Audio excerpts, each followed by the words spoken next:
Our speaker today is Cara Stokes. She's an environmental compliance consultant, and her company, CS Environmental Services, provides a range of services, including environmental auditing, environmental training, waste permits, and much more. She's the chairperson of the Bronkhorstspruit Catchment Management Forum. She's also the non-executive chair of ARMA, and I think it's the Action for Responsible Management of Our Rivers. And then she's also the deputy chair of the Upper Olifants Catchment Management Forum. So, Cara, the floor is yours. Thank you. And thanks for responding to the invite. Thanks. Over to you. No problem. Thank you. Yeah, thank you, Advocate, for inviting us. It's always nice to talk about the Bronkhorstspruit Catchment Management Forum. I think we have done this presentation a few times, but so I apologize if anyone's seeing this again, but there's always something new to add because we're changing all the time. Things happen every single day. So yeah, my name is Cara Stokes. Welcome, everyone.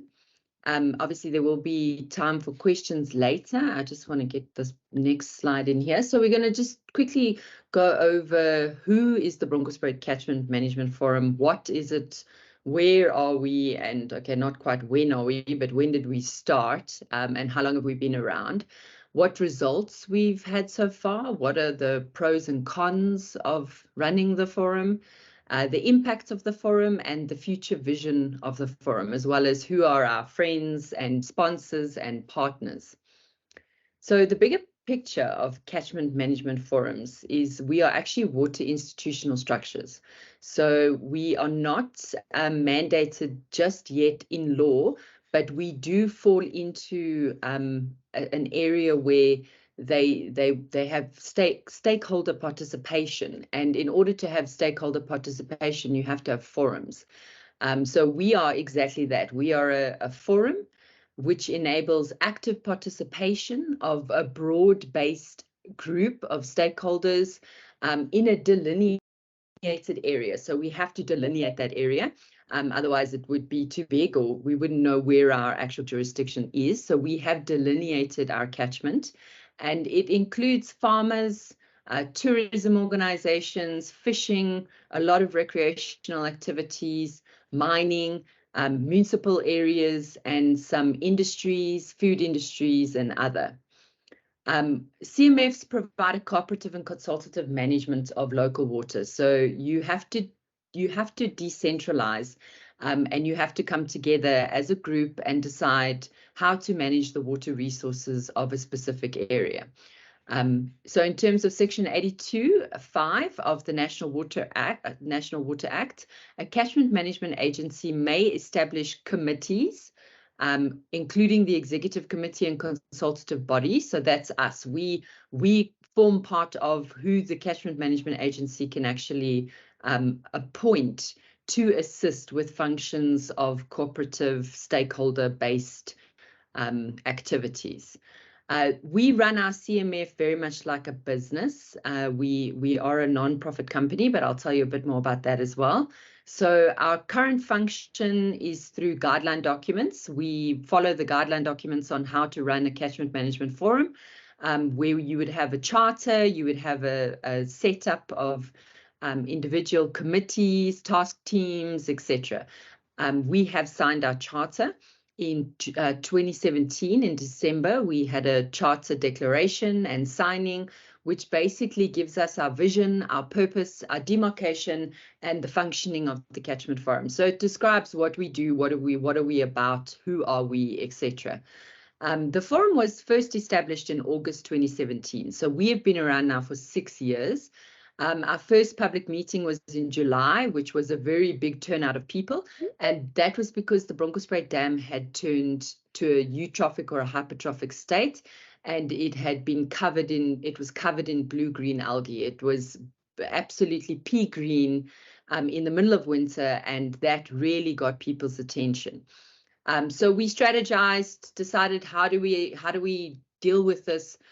We realized it was a very long-term problem. and realized that just running to court or trying to use the legal route might not be a sustainable route, and that we are here for a very long time and the dam is going to be here for a very long time, and that this should be a more long-term management of this area and of the water. We currently have 5 directors. I'm going to show you who our directors are now. We have meetings quite regularly, but anybody can approach the forum at any time to address any issues. The chairperson, who is currently myself, feeds back to the directors. I am also one of the directors at this point. And yeah, we've had 35 meetings to date already.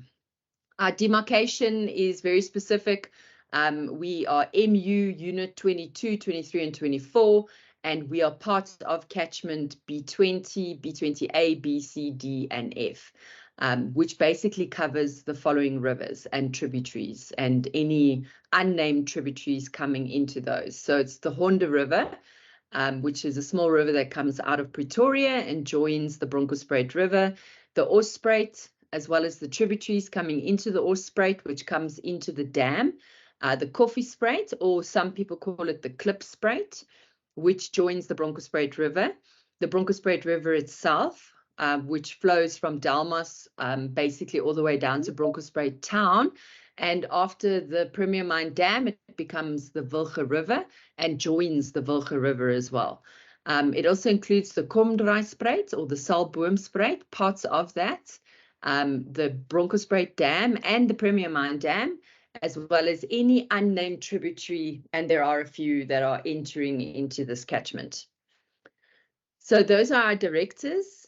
From the left, it's Patrick Waller, who's with us today, Dr. Themba Gambu, who works for the UN and a water body of the UN, Mr. Steve Friswell, who is a member of Clover Hill Club, myself, and Rosalie Smith Moffat, who is working at Pretoria University. She's an entomologist and she used to work at Rhodes, CBC. So quite a diverse group of directors with a lot of background in water and management around water. So just to show you what the catchment looks like, this is the entire, what they call the Olifants catchment management area.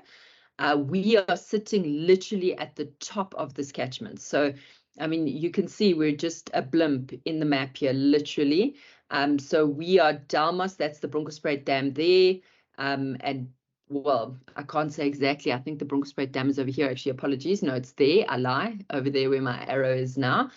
So we basically cover this segment, this area that I'm circling there is basically where the Bronkhorstspruit Catchment Management Forum has delineated their activities.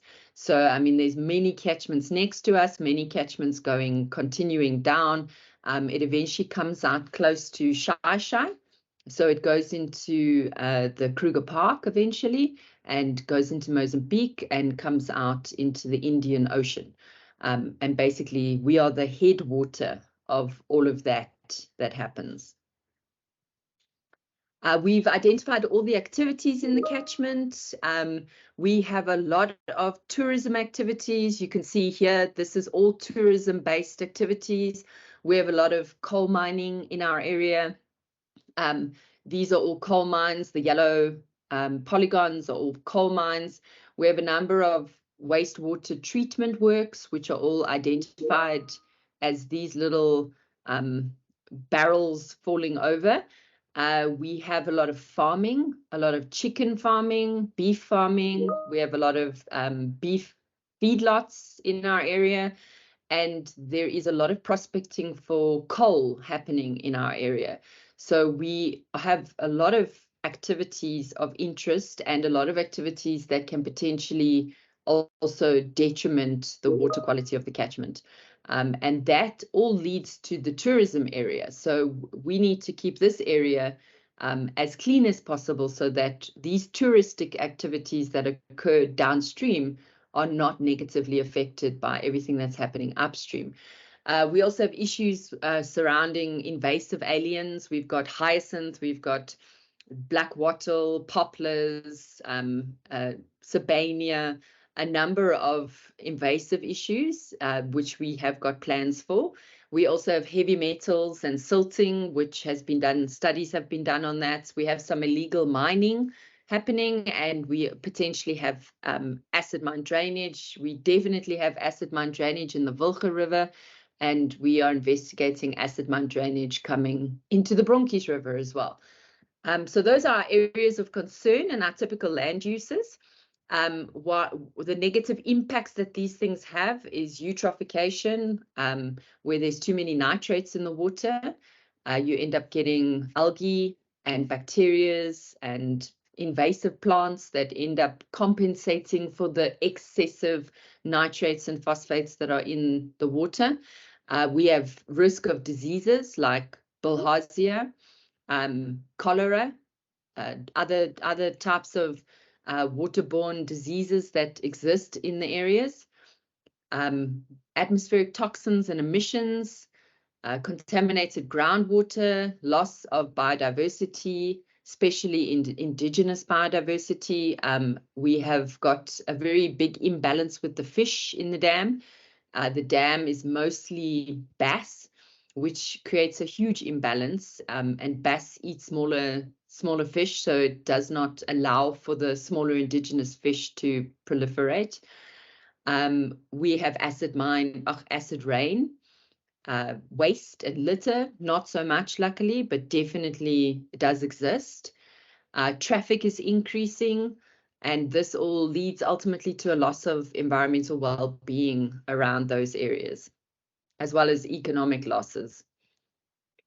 So this is what the dam looked like in 2017. That's when I say it turned pea green, what that means.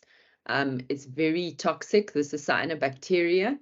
We have a cyanobacteria tracking website where we track the cyanobacteria in the dam. And you can see the periods where it's very bad is the reds, and where it's better is the blues. It tends to be better during winter, and it was very good during COVID. But of late, it's also not bad, and we believe that's because of the hyacinth. So we do think that the hyacinth has got some role in reducing the amount of cyanobacteria at the moment, but there also hasn't been a lot of heat. We've had a lot of rain, not a lot of sunshine. So those factors could also play a role as to why the dam is not as cyanobacteria infested as it normally is. This is what it looks like when we have excessive cyanobacteria and when they bloom and die off.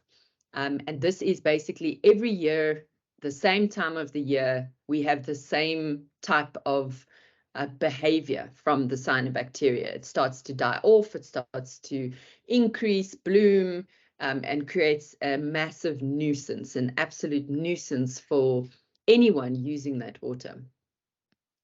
So we were in the paper, we've been in the paper a number of times, and we still continue to reach the headlines of various news articles and newspapers. This is the hyacinth issue now that we are dealing with. It came from upstream. We discovered it in about 2021, and it is very quickly taking, I don't want to say taking over, but it's something that is rapid, and we have to work very fast to try and stop the entire dam from being covered in hyacinth. So you can see over here, this is hyacinth in the corners. It also depends on the direction of the wind as to where the hyacinth travels, but we have got a biological control program, a sublethal spraying program, and we are also mechanically removing, or the residents are all mechanically removing, and we're trying to keep that percentage down to 10%, and hopefully next year we can combat it with our 9 control stations, or our rearing stations that we have.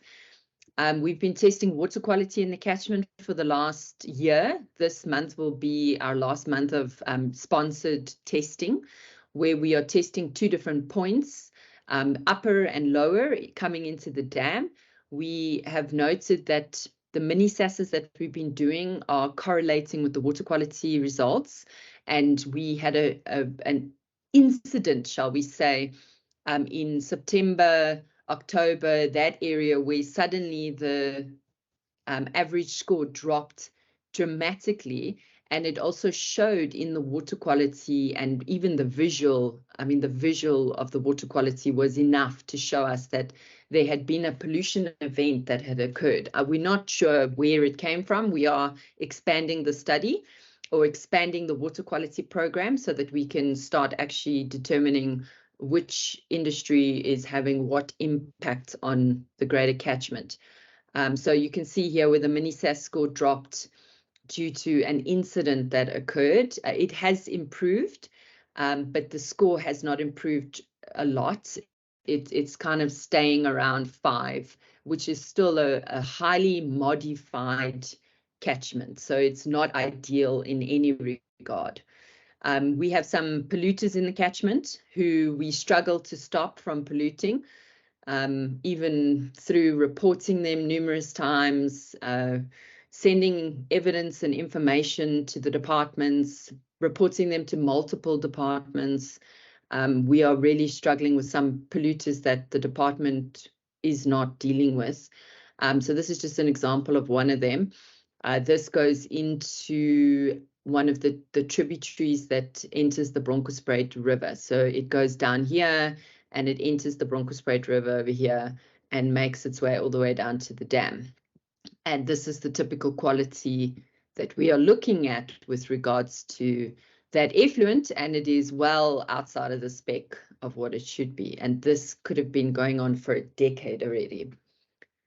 This is another private organization who is also not being dealt with, as far as I can tell. They've been reported to the police, they've been reported to everybody, local authority, national, DWS and DFFE, and yeah, the reports on the ground are that nothing has really changed in that instance either. This was what the quality of the water was like about 2 years ago, when they were busy building a structure at the dam, and they were using some of the dam water just to make the cement. So one hopes that this is super cement with its cyanobacteria algae in there. Maybe it's good as an additive for cement, who knows? Seems to have worked. I'm just going to show you a video of some other scenarios that we have been faced with. This is Dalmas.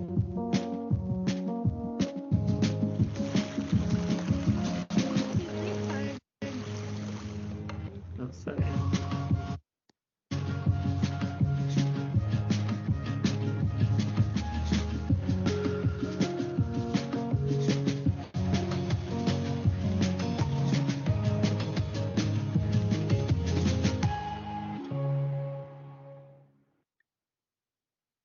So that's the Dalmas sewage works that we just looked at now, where we have reported them to the Human Rights Council eventually, after also having criminal cases opened.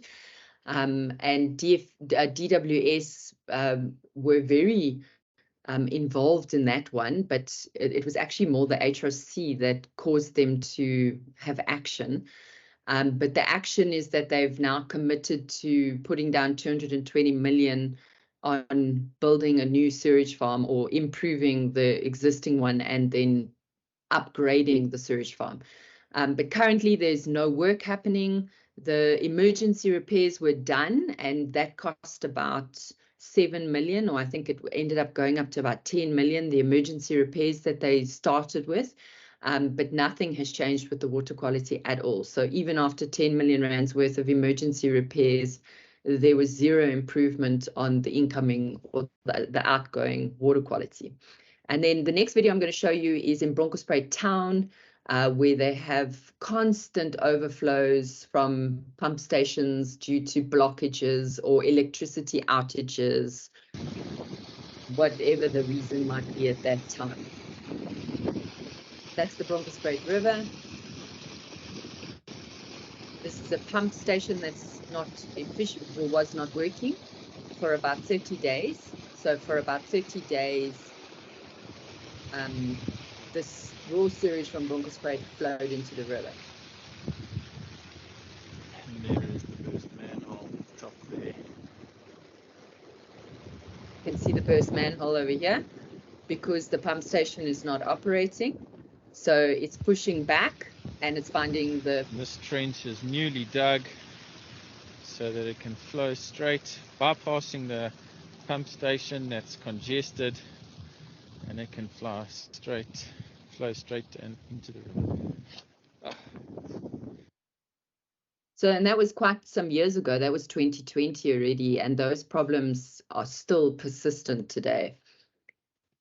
So our results after 5 years is we have a huge catchment database and a very big network of people that we work with and that donate their time and energy and volunteer for the organization. We've got an information database that we're building as to who uses water around the dam, what do they use the water for, do they have licenses for that, who discharges water into the dam, etc. We've done bilharzia testing, 2 sets of bilharzia testing. We have not found the bilharzia snail, but that's not to say that it does not exist. We do a lot of water quality testing. We have assigned a lakes subscription where we can warn people about the water quality.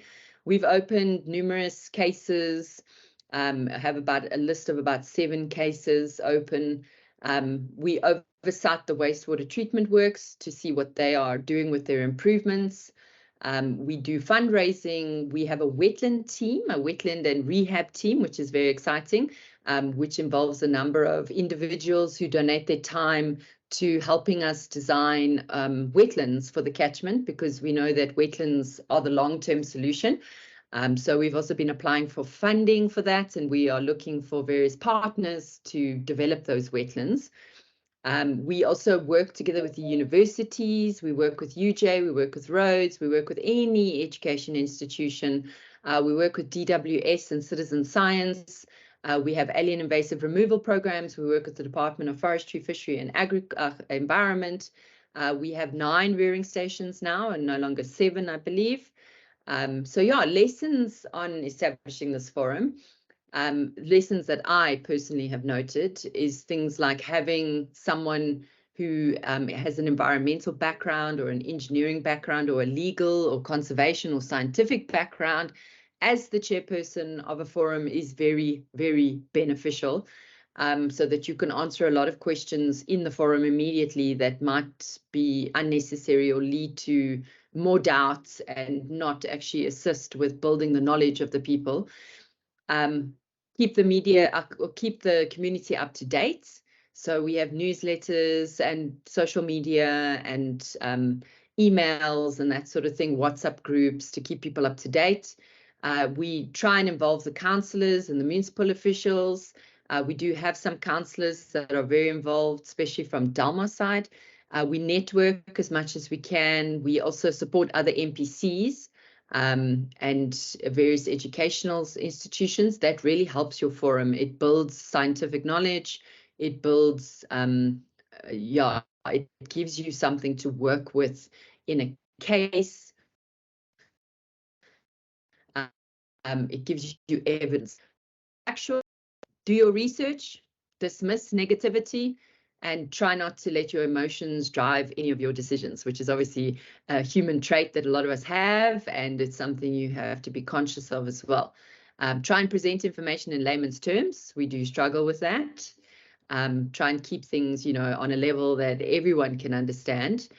Keep good databases of information. Even the departments use some of our databases. Verify all your information. So don't take anything for face value. Verify, ask around, make sure that that is correct, that is really what is going on. Even go to the ground and have a look for yourself. Assist the municipality when requested. So whenever requested, we will assist them with whatever they need. Delegate tasks out, because one person cannot do everything. So that I've learned over the last 6 years is to delegate, which works very well and is working very well. And a lesson that we know and acknowledge is that going to court is the last option. The rivers need to be looked after forever. So this sets up a long-term watchdog and source of knowledge for future generations. Hints for your meeting: have tea, coffee, and snacks. Never, ever leave people hungry. Ensure that the maps and directions are easy to understand, and warn people if there is a dirt road or if there is some kind of difficulty in reaching that venue. Otherwise, people will be late and then they miss the first session which is just unnecessary. So keep people well updated on the maps, and secure speakers, have good speakers, have relevant speakers, speakers that can add to the knowledge and create awareness and add to the science base and answer burning questions that the public are asking. So the pros and the cons. The pros are that we're a watchdog, that we can keep your complaint confidential as well, and we can represent as a forum if there is an issue. We keep a watchful eye on the polluters. We have good networks that we have with either the local community or with other NPCs. We stand in solidarity with all the other NPCs doing the same as we are. We are trying to take through success, and it brings the community closer. Those are the pros. I'm sure there's more as well. The con list looks a bit longer, but the con list is that I receive complaints continuously. It's weekly at least that I receive some issue or a complaint related to water. Even if it's not in my catchment, people do approach me from other catchments as well. The length of time and the lack of urgency from government to respond to pollution complaints. This is a major problem. We bring the complaint to the table and we don't get proper feedback. We don't get proper closeouts. We are not consulted in the closeouts. And then we find the problem still persists and we wonder what even happened. Governments don't seem to take the complaints seriously, or they are powerless to do anything about it. And this would be because of political influence, which is likely to be happening in some areas of the catchment. We get no written feedback on complaints and on our outcomes. Root causes are never addressed, so they never address what is really causing that problem, which means that the problem persists. Lack of political will to uphold any of these laws, to implement them, and to enforce them. Lack of studies, but this is changing. Lack of funds for scientific studies. Scientific studies are very expensive, but they are also very valuable. Lack of time, because the job is unpaid. So for 6 years, all the volunteer fuel does get covered, but all the hours of, at this point, still pro bono. We are hoping that that structure can change, and that we can actually run as a proper entity and we can be employed by the NPC. But we wait for donations and we wait for future, hopefully future new grants that we might get. Lack of skilled people, which is also changing. I have a lot of skilled people helping. Lack of hands to do investigations, to write letters, to respond to queries, to perform PIA requests, to fundraise, etc. So it's a whole other job that actually needs people to do full time as well. Lack of environmental knowledge of citizens. So obviously there tends to be some confusion about how things work and why things work in a certain way, and those are what we have to address. And social issues, lack of service delivery, lack of employment are major cons that we have to deal with. The impact of the forum is that hopefully we can hopefully we can be a good watchdog for the catchment area.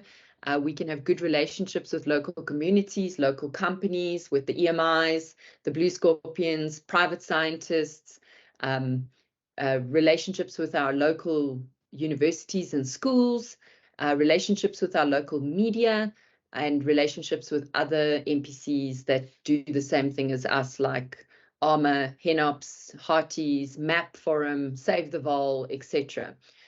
So the impact ultimately should be that we improve the water quality, which will lead to improved quality of life for everyone.